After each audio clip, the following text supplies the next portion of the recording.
J'attends encore un tout petit peu. Ok, bah, écoute, je te propose de... Si tu nous as, c'est que c'est bon. Je te propose de démarrer. Ça marche. Alors, c'est parti. Eh bien, on est ensemble pour savoir comment identifier les déséquilibres organisationnels pour prévenir le harcèlement.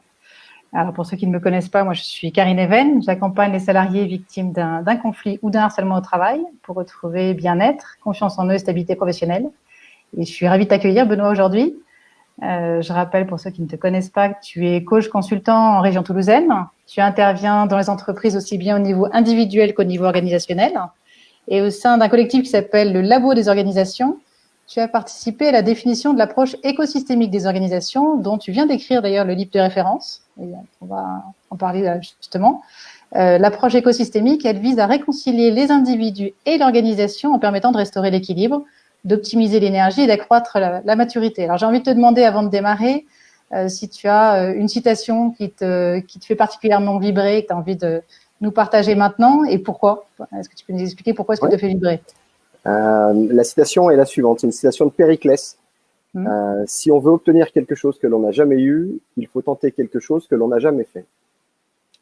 Et c'est tout à fait une citation. Alors, il se trouve qu'elle est dans le livre de l'approche écosystémique et ça correspond tout à fait à la logique de création de cette approche dont le point de départ était de se dire qu'il n'y avait pas d'outils qui permettaient de porter un regard et une analyse sur la dimension organisationnelle. Beaucoup d'outils sur des focus opérationnels et pas nécessairement sur la dimension organisationnelle et sur le lien avec l'équilibre des individus. Donc, voilà, c'est à la fois le point de départ de l'approche et puis c'est aussi, ça fait partie de cette citation représente assez bien aussi ce que je fais avec mes clients en termes d'accompagnement et de mission de conseil, d'aller explorer et faire des choses qu'ils n'ont jamais fait. Ok. Alors pour ceux qui nous écoutent en direct ou pour ceux qui nous écouteront en replay, surtout n'hésitez pas à poser vos questions dans le chat qui est juste en dessous. Voilà, en direct, on y répondra plutôt à la fin de notre échange, sauf si c'est une question de compréhension, bien évidemment, on y répondra au fil de l'eau. Et pour ceux qui sont en replay, n'hésitez pas également à poser vos questions. On prendra le soin avec Benoît de répondre à vos questions par la suite. Alors, en préambule, puisqu'on va parler, voilà, le harcèlement est quand même central dans notre thématique, je voudrais juste, pour qu'on parle bien de la même chose, préciser exactement qu'est-ce qu'on entend par harcèlement, parce que c'est important de se mettre d'accord là-dessus. Le harcèlement moral, si je regarde bien la définition au sens du Code du travail, ça s'entend comme des agissements répétés qui ont pour objet ou pour effet une dégradation des conditions de travail du salarié, qui du coup sont susceptibles de porter atteinte à ses droits, à sa dignité, d'altérer sa santé physique ou mentale, ou de compromettre son avenir professionnel. Alors, il ne faut pas confondre, et ça c'est important, c'est un point important, il ne faut pas confondre harcèlement moral avec des relations tendues, du stress au travail, un désaccord que je peux avoir avec mon manager, une mauvaise appréciation annuelle, même si le harcèlement peut entraîner ces choses-là, mais à l'inverse la réciproque n'est pas vraie. Alors, il y a 3 éléments qui contribuent au harcèlement. D'une part, la personnalité du harceleur. Pour ne citer que quelques exemples, on peut très bien avoir une personnalité pervers narcissique. On va tout de suite un peu dans les extrêmes. On peut avoir un collègue, parce que c'est pas forcément bien évidemment le manager, qui a ses propres problèmes, comme ce collègue qui allait boire à l'extérieur de l'entreprise et qui, une fois de retour sur le lieu de travail, harcelait des collaborateurs qui étaient autour de lui. Un manager qui n'est pas formé au management et qui, du coup, entre guillemets, est un mauvais manager. Donc, la personnalité du harceleur, la personnalité du harcelé, mais contrairement aux idées reçues, le harcelé n'est pas au départ une personne qui est atteinte d'une quelconque pathologie ou particulièrement faible ou autre. C'est très souvent des personnes qui sont très investies dans leur travail et dont la capacité à résister à l'autorité, justement, en fait des cibles qui peuvent être des cibles préférentielles pour le harceleur. Donc, personnalité du harceleur, personnalité du harcelé et l'organisation autour d'eux. Autour de ces deux personnes. Donc la situation, elle est problématique pour tout le monde, même si on est bien d'accord que c'est le harcelé qui va déguster en premier. Mais la situation, elle est problématique pour tout le monde et les 3 éléments qui contribuent au harcèlement que je viens de vous donner, ils interagissent entre eux et ça peut soit amplifier, soit atténuer, soit être sans effet sur le harcèlement.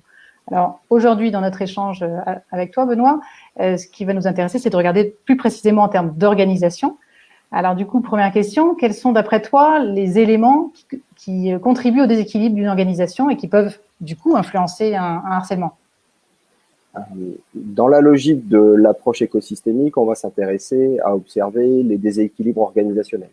Donc, le premier élément qui peut être en déséquilibre organisationnel, c'est la relation entre le harceleur et le harcelé, qui effectivement, comme tu le précisais, n'est pas nécessairement une relation hiérarchique. Il existe une relation entre ces deux de toute manière, puisque c'est bien cette relation-là qui est toxique et problématique pour le harcelé. Quels sont les éléments organisationnels qui vont venir influer sur cette relation et qui agissent directement sur cette relation? Un des premiers éléments, c'est s'il existe un rapport d'autorité. Alors, autorité est à prendre au sens large, s'il existe un rapport d'autorité au sens large entre le harceleur et le harcelé. Dans l'approche écosystémique, on prend cette notion d'autorité quelque part pour un déséquilibre de capacité et de la compétence, de la hiérarchie, de l'ancienneté, de l'expertise technique. Et chaque fois que je vais effectivement être dans un déséquilibre avec un rapport à cette autorité, une autorité plus forte du côté du harceleur, on prend effectivement le risque de créer que le déséquilibre organisationnel contribue à amplifier une tendance au harcèlement qui pourrait exister, qui pourrait d'ores et déjà être là par rapport aux personnalités du harceleur et du harcelé, comme tu l'as évoqué. Donc ça, c'est le premier élément. Tous les différences d'autorité, que ce soit au niveau compétences, hiérarchie, ancienneté, et même on pourrait presque imaginer presque une relation, quand il y en a un qui est plus grand que l'autre, on va être dans le même registre en termes de rapport. Effectivement, ça a tendance à déséquilibrer la relation et à donner plus de poids du côté de celui qui a cette taille plus grande ou ce pouvoir plus grand. Et donc, à ce titre-là, peut être favorisant par rapport à des situations de harcèlement, en tout cas amplificateur quand les conditions sont déjà réunies ou que la situation de harcèlement a déjà commencé. Ça, c'est le premier élément dans la relation harceleur directement. Le deuxième ingrédient qui peut apparaître et qui peut être présent directement dans cette relation et créer un déséquilibre, c'est le cas où le harceleur dispose de pouvoir de décision sur le travail et les activités du harcelé et il prend les décisions et il décide d'éléments qui ont des conséquences au niveau du harcelé et sans lui-même en assumer les conséquences. On parle du coup de déséquilibre des responsabilités entre le harceleur et le harcelé, avec responsabilité étant à entendre de deux manières. C'est d'un côté le pouvoir de décision et de l'autre côté, c'est le fait d'assumer les conséquences de ces décisions devant soi et devant les autres. Et du effectivement… Pardon, j'allais t'interrompre. Du coup, est-ce que l'exemple que j'ai en tête, ça correspondrait à ce moment-là ou pas?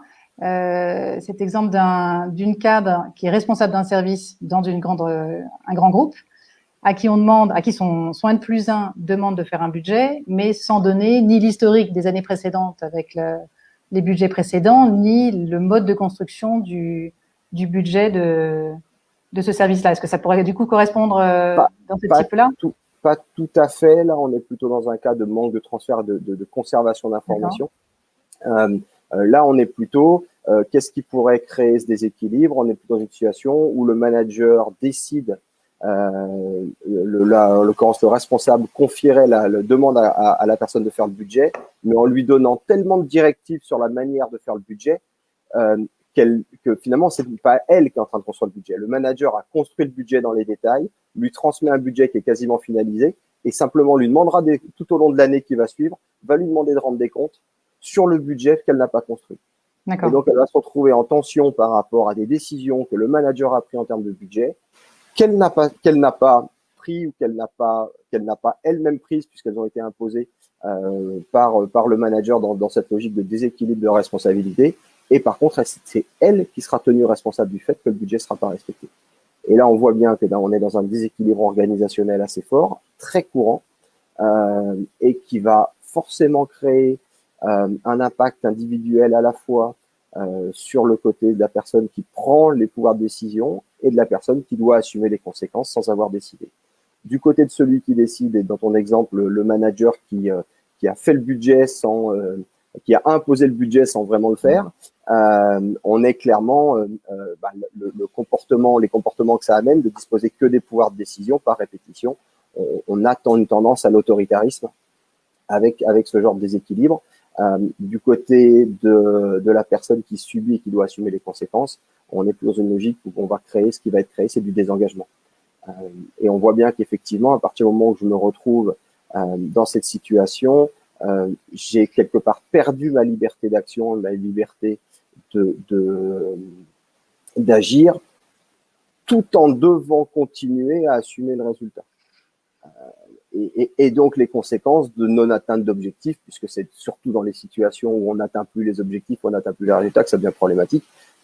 Tant que ça fonctionne, ça fonctionne. À partir du moment où les objectifs sont plus atteints, c'est effectivement un ingrédient qui devient extrêmement problématique et qui va très certainement venir créer ou accentuer ou favoriser, créer les conditions d'une position de situation de harcèlement, puisque le manager, alors là on prend l'exemple d'un manager, mais c'est pas toujours le manager qui décide pour la personne, ça peut être un autre service qui décide pour un autre service, mais la personne qui a décidé se retrouve finalement à créer les conditions dans lesquelles quelqu'un doit assumer des conséquences sans être capable d'avoir participé activement à la mise en action et sans être responsable en fait, de la situation. D'accord. Et au-delà de ce rapport à l'autorité et du déséquilibre des responsabilités qu'on vient d'évoquer, est-ce que tu as repéré d'autres leviers de déséquilibre qui peuvent entraîner du harcèlement? Absolument. D'un point de vue organisationnel, là, ce qu'on vient d'observer, c'est la relation entre le harceleur et le harcelé qui est déséquilibrée. Les autres situations sont les cas où soit le harceleur, soit le harcelé, soit les deux sont en situation de déséquilibre organisationnel. Ce n'est pas spécifiquement leur relation entre les deux qui est en jeu dans le déséquilibre, mais ils se retrouvent individuellement, chacun de leur côté, l'un ou l'autre ou les deux à la fois, en situation de déséquilibre. Ce qu'il faut voir, c'est que l'approche écosystémique, elle introduit cette notion de déséquilibre. Elle permet de les identifier, mais ce qui est important avant de rentrer dans les détails, c'est de bien comprendre qu'à partir du moment où il y a un déséquilibre, ça va nécessiter chez les individus qui sont en déséquilibre dans une organisation de compenser, de dépenser bien plus d'énergie que nécessaire pour réaliser la même tâche. Et c'est à ce titre-là que les déséquilibres sont problématiques, puisqu'ils sont générateurs de surconsommation d'énergie qui peuvent se manifester par du stress, c'en est un, mais qui peuvent se manifester par plus d'efforts pour réaliser la même chose, qui peuvent se manifester par des tensions relationnelles, qui peuvent se manifester par des comportements individualistes, par des oppositions et des tensions entre fonctions, et ainsi de suite. Donc, tout un tas de symptômes possibles, sachant qu'effectivement, quand on remonte au niveau des familles de déséquilibre organisationnel que l'approche écosystémique a mis en avant, on a en fait 6 éléments, on a 6 familles de déséquilibre organisationnel qui sont présents dans toutes les organisations et sur lesquels on va pouvoir essayer d'agir pour supprimer ces déséquilibres. Donc ces déséquilibres sont les suivants. Le premier, c'est le premier dans l'ordre dans lequel je les présente aujourd'hui, hein, ils sont tous en interaction les uns avec les autres, comme vous allez le voir.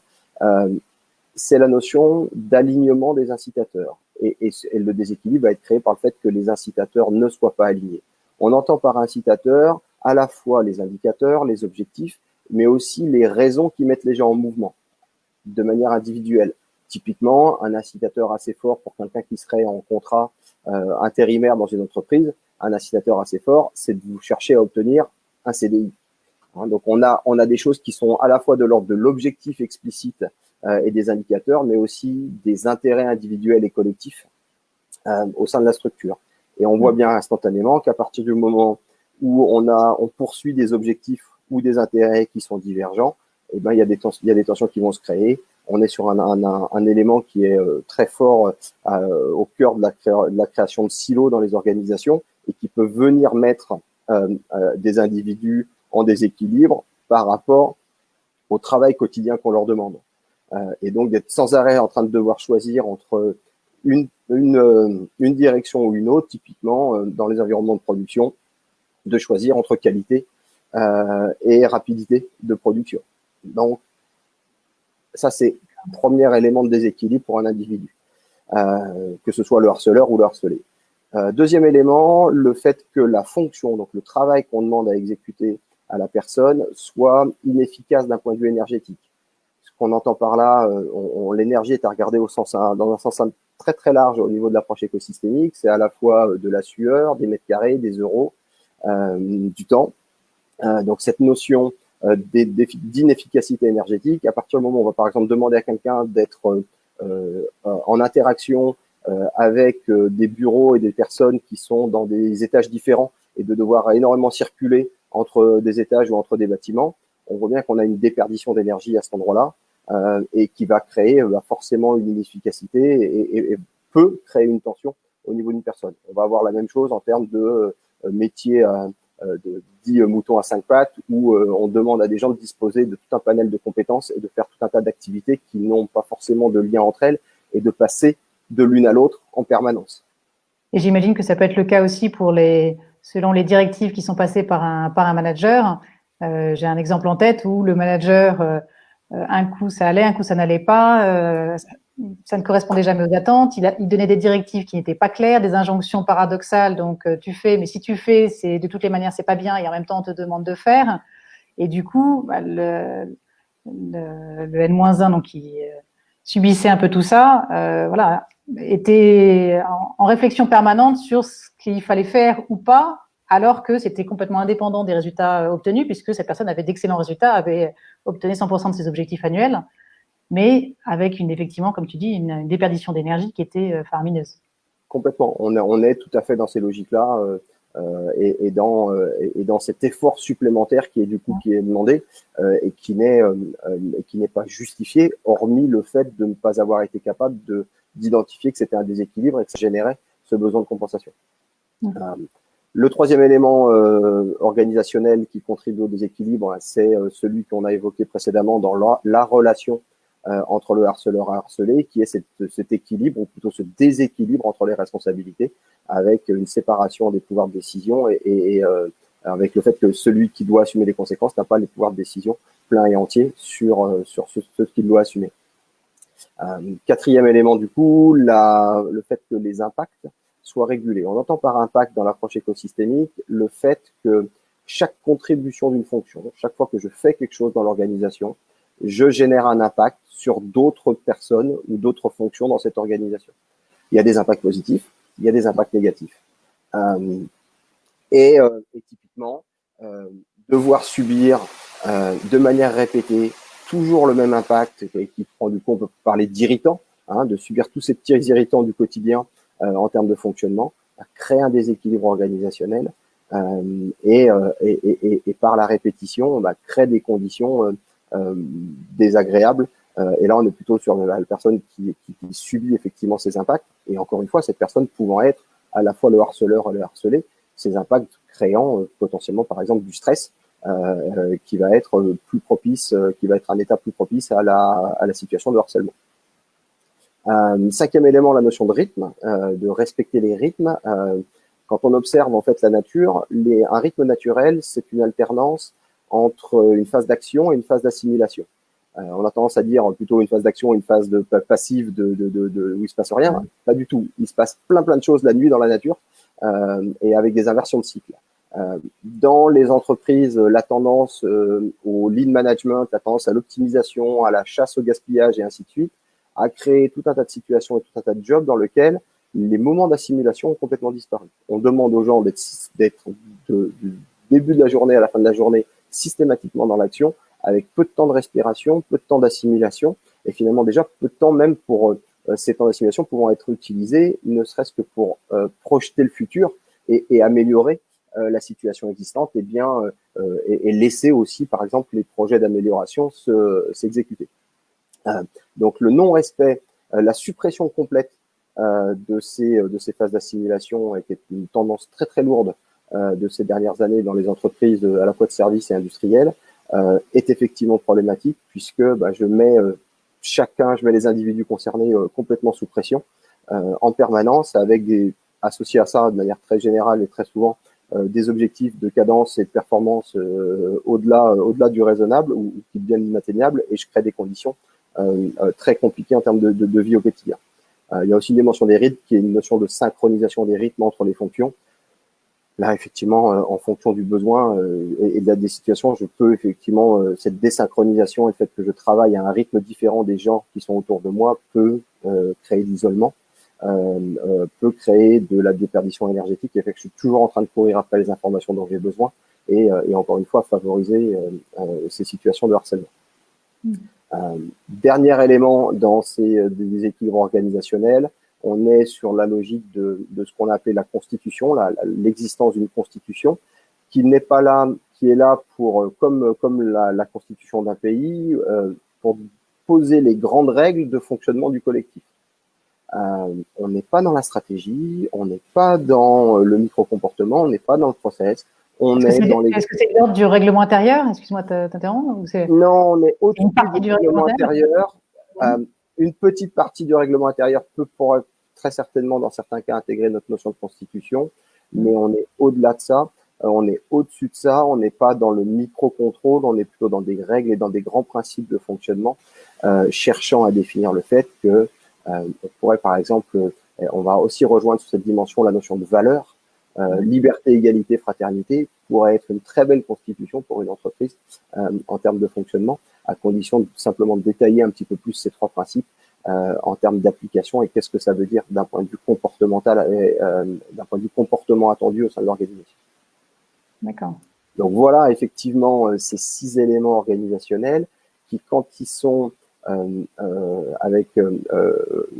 ils sont en fait présents partout dans l'organisation, à tous les niveaux, dans toutes les interactions, et il est utopique de penser qu'on puisse être dans une organisation complètement équilibrée. Donc la logique est effectivement de chercher à rééquilibrer une organisation le plus possible, sachant que les déséquilibres sont présents. Donc on se retrouve, j'ai envie de dire, probablement dans chaque situation de harcèlement, on va se retrouver avec des déséquilibres organisationnels qui sont présents. Est-ce qu'ils sont pour autant le facteur principal du harcèlement et qui sont à l'origine du harcèlement? Je ne crois pas. Ils sont par contre, ils ont très certainement par contre un effet soit atténuant, parce qu'ils peuvent aller à l'envers de la tendance de cette relation de harcèlement, auquel cas finalement l'empêcher de se mettre en œuvre, et également à l'inverse, et c'est là où ils deviennent problématiques, aller dans le sens de la tendance du harcèlement, du harceleur vers le harcelé, et les amplifier. Absolument. Ok. Et du coup, dans le contexte actuel un peu particulier du Covid, à ton avis, est-ce qu'il y a des facteurs de déséquilibre supplémentaires qui viennent s'ajouter à ces 6 facteurs que tu viens de nous citer? Alors, de manière pas surprenante, parce qu'en fait, c'était presque prévisible, mais déjà, ce qu'on a observé, en fait, c'est l'inverse. Moi, j'ai un certain nombre de clients et de sociétés avec lesquelles j'ai été en contact depuis, pour lesquels, en fait, l'apparition de la crise et la mise en confinement et la mise en fonctionnement particulier de l'organisation a au contraire aligné un certain nombre, a réaligné les incitateurs, puisque finalement, c'était tous contre le Covid. Et donc, dans un premier temps, en tout cas, il y a plutôt eu une réduction des déséquilibres parce qu'il y avait une incitation très forte et un incitateur très fort à réussir à s'organiser malgré toutes les contraintes. Mais ça, c'est temporaire. Parce que une fois qu'on a eu passé l'état de stress et d'anxiété et de complexité généré par ça, bah, effectivement, on se retrouve en mode dégradé, avec pas d'accès aux salles de pause, du télétravail, et finalement des conditions qui sont propices à révéler les déséquilibres organisationnels. Et pourquoi en fait ça les révèle? Tout simplement parce qu'en fait tout un tas de moments de compensation de ces déséquilibres ont été supprimés des entreprises. La pause à café, l'échange, le fait de se croiser dans un couloir et de prendre le temps de discuter, les salles de pause, les pauses repas prises ensemble, tout ça, les moments dans l'ascenseur, tous ces moments-là sont en fait des moments dans lesquels qui donnent l'opportunité aux individus, aux collaborateurs, de venir faire circuler de l'information au sein de l'organisation, et une bonne partie de ça va permettre de compenser un certain nombre de déséquilibres organisationnels. Et c'est sûr que à partir de là, à partir du moment où ces moments de croisement disparaissent ces moments informels ont disparu ou en tout cas ont été fortement réduits dans la vie des entreprises avec le télétravail ou avec les règles de distanciation physique dans les locaux, les déséquilibres deviennent plus criants une fois que ce moment de focus de tous contre le Covid a disparu. C'est clair qu'au niveau de l'organisation, tu citais la pause café ou l'ascenseur ou autre, qui viennent pallier une problématique au niveau de l'organisation, mais en termes de rythme également, parce que c'est vrai que sur le papier, j'ai écrit un article sur mon blog il y a une semaine ou deux, les réunions qui sur le papier s'enchaînent à merveille. Alors j'ai un Zoom de 9 à 10, un de 10 à 11, un de 11 à 12, c'est formidable, tout s'enchaîne admirablement bien, sauf que concrètement, j'ai pas le temps de respirer et ça s'enchaîne, et à la fin de la journée, je suis épuisée. Et bon nombre de salariés en télétravail disent une journée où j'ai passé ma journée en fin de compte à enchaîner les Zooms les uns après les autres avec une micro-pause déjeuner au milieu, c'est épuisant. Donc effectivement, en termes de rythme, c'est ce que tu évoquais tout à l'heure. Complètement en face, c'est effectivement aussi une dimension pour les gens qui étaient en télétravail et dans cette logique d'enchaînement, avec en plus une dimension particulière, une attention bien plus forte qui est posée à partir du moment où on est effectivement en Zoom avec l'image qui est diffusée. Une tenue, on peut moins bouger, il faut être effectivement plus attentif à son image, mais oui, c'est ça, à l'image, à bien rester dans le cadre de l'image et une attention accrue par rapport à ça, aussi pour capter tous les signaux verbaux et non verbaux des autres. Alors justement, au niveau individuel, comment est-ce que je peux diagnostiquer un déséquilibre? Si je me place à la place d'un harcelé potentiel, je diagnostique tout ça. On va revenir au découpage en 2 étapes qu'on a fait précédemment, c'est-à-dire qu'on va d'abord s'intéresser à est-ce que la relation entre le harceleur et le harcelé est elle-même un déséquilibre organisationnel. Et là, finalement, la question du point de vue du harcelé, elle est finalement assez simple. Est-ce que le harceleur dispose par rapport à moi d'une autorité que j'estime supérieure à la mienne et qui peut être de l'ordre de la hiérarchie. Donc là, c'est le cas, je veux dire, structurel par rapport à l'organisation, mais c'est pas le seul élément, comme je l'évoquais tout à l'heure. S'il y a effectivement une ancienneté plus grande du harceleur et que l'ancienneté est valorisée dans l'organisation, à ce moment-là, je peux me retrouver en danger.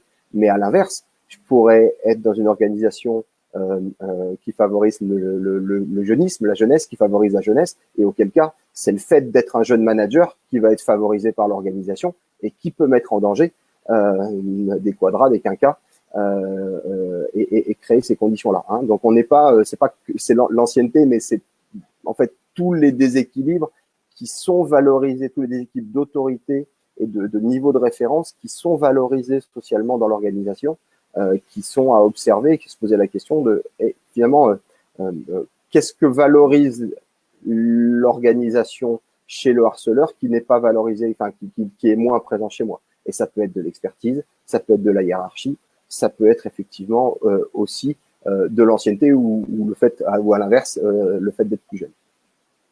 D'accord. Donc ça, c'est par rapport à cette notion de rapport à l'autorité, donc d'observer simplement s'il y a un décalage de cette nature-là. Deuxième élément, on était sur l'équilibre des responsabilités tout à l'heure. Et là, finalement, ce qui va être observé est à la fois assez simple d'un point de vue théorique sur le papier, c'est quelles sont les décisions que prend le harceleur pour lesquelles, moi harcelé, je dois assumer les conséquences. Si c'est lui qui me fixe les objectifs et que je dois assumer la conséquence d'atteindre des objectifs, il y a quand même des chances que ça contribue à la relation, puisque dans une logique de harcèlement, le harceleur, je pense, va avoir cette tendance naturellement à mettre des objectifs difficilement atteignables pour la personne. Donc, il crée les conditions de l'échec futur. On peut créer les conditions de l'échec futur chez quelqu'un par rapport à ça, par rapport à des prises de décision, ou de forcer les gens à se retrouver dans des situations extrêmement inconfortables, à devoir effectivement assumer les conséquences de décisions qu'ils n'ont pas prises. Donc, la question à se poser, c'est est-ce que je dois assumer des conséquences de décisions qu'a prises le harceleur?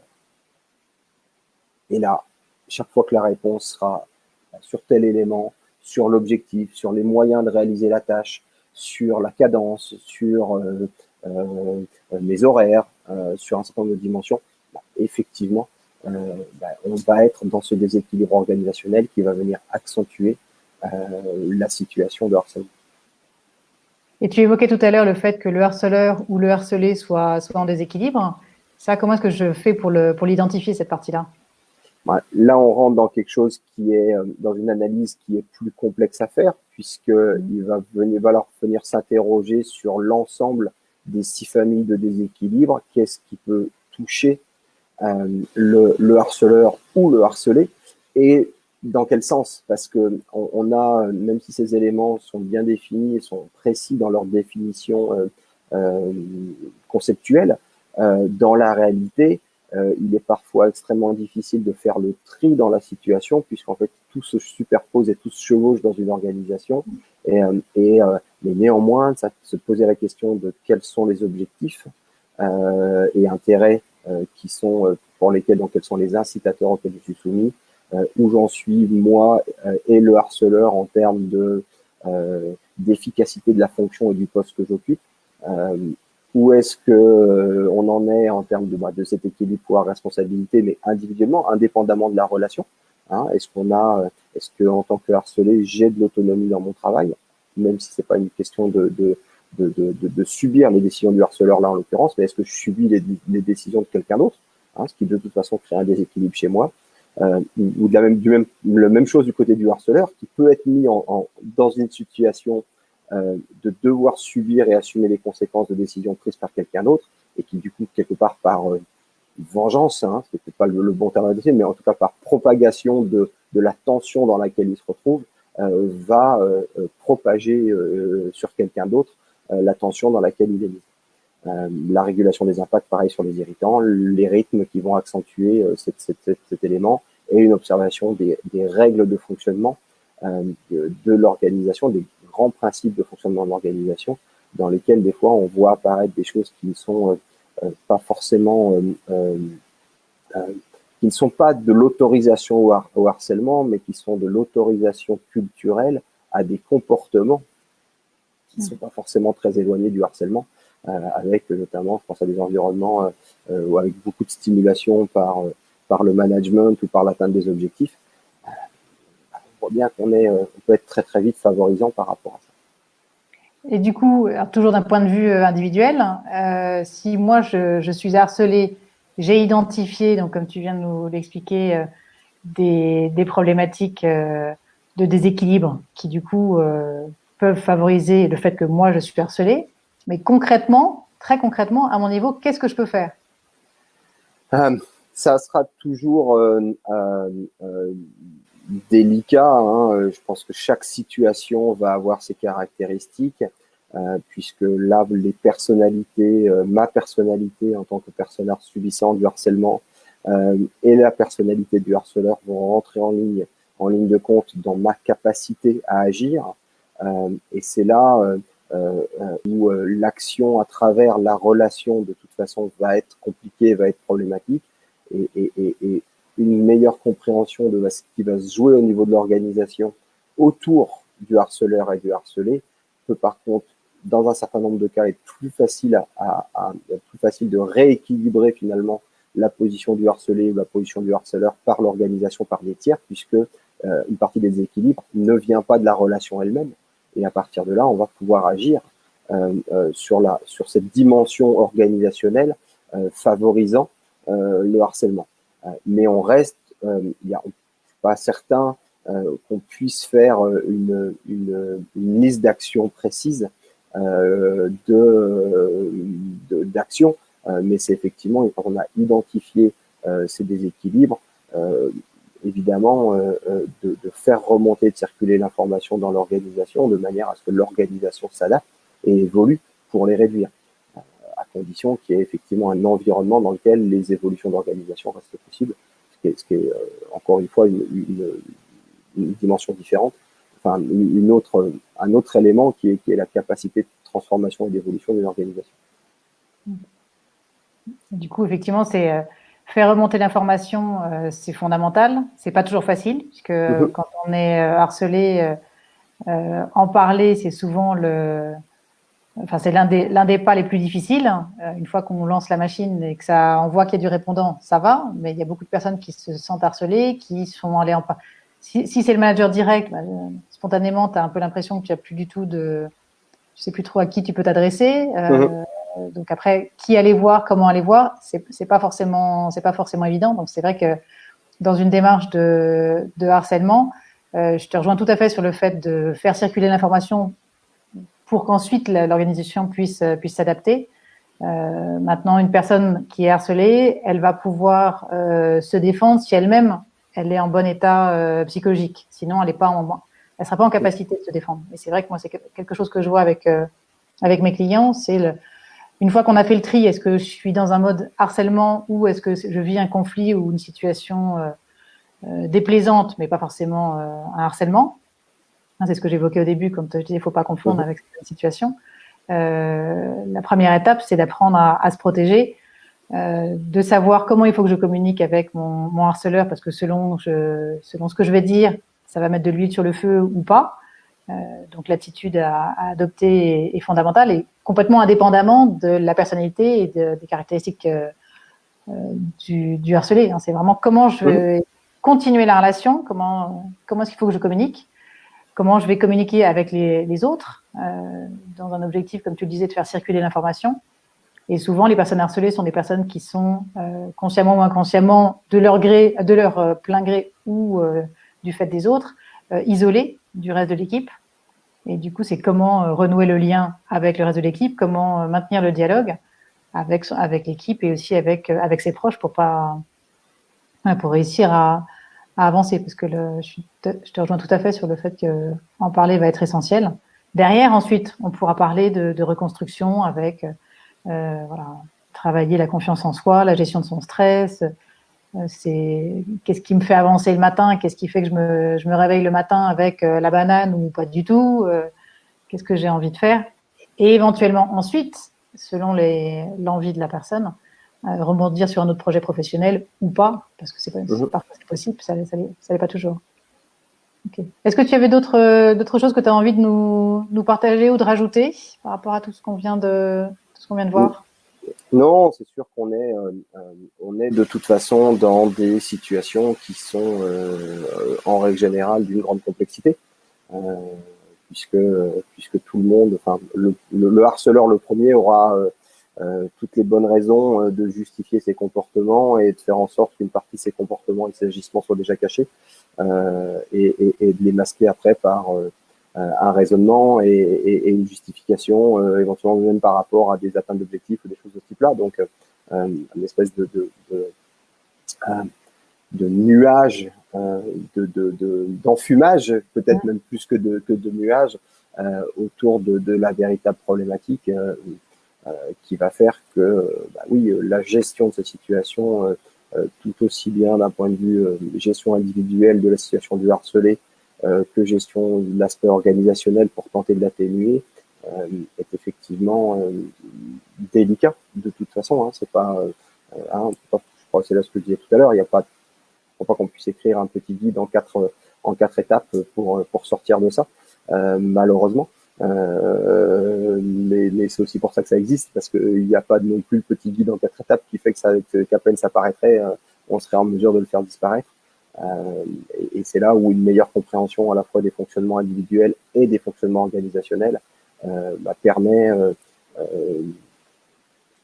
au harcelé de mieux gérer la situation, mais je crois surtout aux équipes de direction et de management d'éviter de créer les conditions favorables à l'apparition du harcèlement. Et je crois que là, il y a un vrai enjeu au-delà de l'importance d'accompagner les personnes en situation de harcèlement, ce que tu fais avec l'offre que tu viens de mettre en place et toute la proposition associée spécifiquement à cette problématique. Éviter que ça arrive est aussi probablement sur le long terme la dimension la plus utile ou importante. Ok. Écoute, merci beaucoup. Merci Benoît. Merci pour l'échange qu'on vient d'avoir. Je rappelle le titre de ton livre, c'est l'approche écosystémique des organisations, qui peut s'acheter sur le site le-labo.org, mais je mettrai le lien sous la vidéo. Quant à vous qui nous regardez en live ou en différé. Je vous rappelle, n'hésitez pas à poser vos questions, même en différé, pour qu'on y réponde avec Benoît.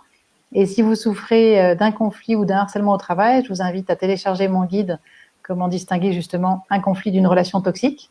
Et puis voilà, je vous souhaite une bonne fin de journée. Prenez soin de vous et à très bientôt. Et au revoir Benoît. Merci. Au revoir Karine, merci à tous. Au revoir.